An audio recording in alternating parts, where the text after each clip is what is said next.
Hello नमस्कार दोस्तों, आप सभी का स्वागत है आपके यूट्यूब चैनल SR100 क्लासेस में। दोस्तों, भारत के सर्वोच्च नागरिक सम्मानों में से एक पद्म पुरस्कार 2025 की घोषणा हो चुकी है। दोस्तों, यह टॉपिक काफ़ी इम्पोर्टेंट है।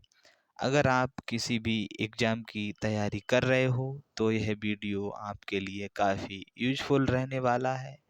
दोस्तों, मैंने सभी क्वेश्चन इम्पोर्टेंट एवं सिलेक्टेड लिए हैं। चलिए बिना देरी करते हुए हम अपनी क्लास की ओर चलते हैं।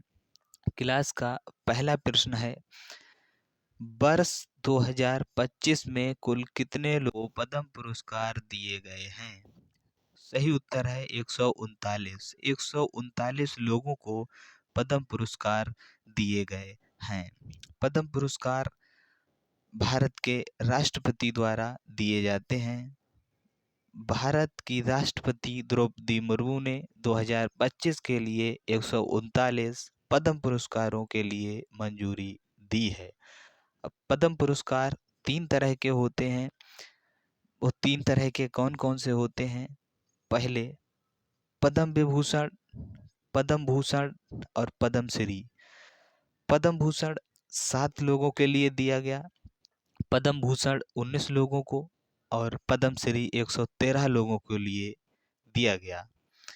अब अगले प्रश्न की ओर चलते हैं। अगला प्रश्न है, पद्म पुरस्कार पद्म पुरस्कार विजेताओं की घोषणा किस दिन की जाती है? पद्म पुरस्कार विजेताओं की घोषणा गणतंत्र दिवस के दिन की जाती है। गणतंत्र दिवस 26 जनवरी को मनाया जाता है। 26 जनवरी के दिन ही पद्म पुरस्कारों की घोषणा की जाती है। चलिए अगले प्रश्न की ओर चलते हैं। अगला प्रश्न है, पद्म पुरस्कार को कौन प्रदान करता है? तो हमारे देश के राष्ट्रपति द्वारा पद्म पुरस्कार को प्रदान किया जाता है। अगले प्रश्न की ओर चलते हैं। अगला प्रश्न है, पद्म पुरस्कार के 3 प्रकार क्या हैं? तो अभी हमने आपके लिए बताया ही था कि पद्म पुरस्कार के 3 प्रकार होते हैं। कौन कौन से? पद्म विभूषण, पद्म भूषण और पद्म श्री। अभी मैंने आपके लिए बताया था 3 तरह के पद्म पुरस्कार होते हैं, पद्म विभूषण, पद्म भूषण और पद्म श्री। चलिए दोस्तों अगले प्रश्न की ओर चलते हैं। अगला प्रश्न है, भारत का सर्वोच्च नागरिक सम्मान कौन सा है? भारत का पहला सर्वोच्च नागरिक सम्मान कौन सा है? तो पहला सर्वोच्च नागरिक सम्मान है भारत रत्न। अगर आपसे पूछा जाए पहला सर्वोच्च नागरिक सम्मान तो भारत रत्न बताएंगे। अगर आपसे पूछ लिया जाए भारत का दूसरा सर्वोच्च नागरिक सम्मान तो बताएंगे पद्म विभूषण, ये दूसरे नंबर का है। अगर आपसे पूछ लिया जाए तीसरे नंबर का सर्वोच्च नागरिक सम्मान तो पद्म भूषण, और अगर आपसे पूछ लिया जाए चौथे नंबर का सर्वोच्च नागरिक सम्मान कौन सा है तो आप बताएंगे पद्म श्री।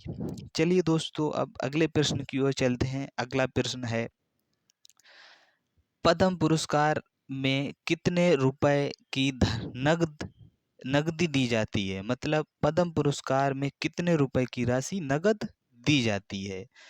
तो हमारा सही उत्तर होगा कोई नगद राशि नहीं दी जाती है। पद्म पुरस्कार में कोई नगद राशि नहीं दी जाती है क्योंकि पद्म पुरस्कार एक सम्मान है। चलिए दोस्तों अगले प्रश्न की ओर चलते हैं। अगला प्रश्न है, पद्म विभूषण पुरस्कार प्राप्त करने वाले पहले खिलाड़ी कौन हैं? हमारा सही उत्तर होगा विश्वनाथ आनंद। विश्वनाथ आनंद के लिए सबसे पहले पद्म विभूषण पुरस्कार दिया गया था। ये पहले खिलाड़ी हैं जिनके लिए पद्म विभूषण से सम्मानित किया गया। विश्वनाथ आनंद शतरंज के खिलाड़ी हैं। चलिए अगले प्रश्न की ओर चलते हैं। अगला प्रश्न है, किसे सबसे पहले खेल में पद्म श्री प्राप्त हुआ? किस व्यक्ति के लिए खेल में सबसे पहले पद्म श्री पुरस्कार दिया गया? तो सही उत्तर होगा बलबीर सिंह दोसांझ। बलबीर सिंह दोसांझ के लिए सबसे पहले पद्मश्री पुरस्कार से सम्मानित किया गया। चलिए अब अगले प्रश्न की ओर चलते हैं। अगला प्रश्न है, पद्मश्री पुरस्कार से सम्मानित होने वाले पहले एथलीट कौन थे? सही उत्तर होगा मिल्खा सिंह। मिल्खा सिंह पहले एथलीट थे जिनके लिए पद्मश्री से सम्मानित किया गया था। मिल्खा सिंह को 1959 में भारत सरकार द्वारा पद्मश्री से सम्मानित किया गया था। मिल्खा सिंह को उड़न सिख या फ्लाइंग सिख के नाम से भी जाना जाता है। अगले प्रश्न की ओर चलते हैं। अगला प्रश्न है, हॉकी के जादूगर कहे जाने वाले मेजर ध्यानचंद को पद्म भूषण पुरस्कार किस वर्ष प्रदान किया गया था? सही उत्तर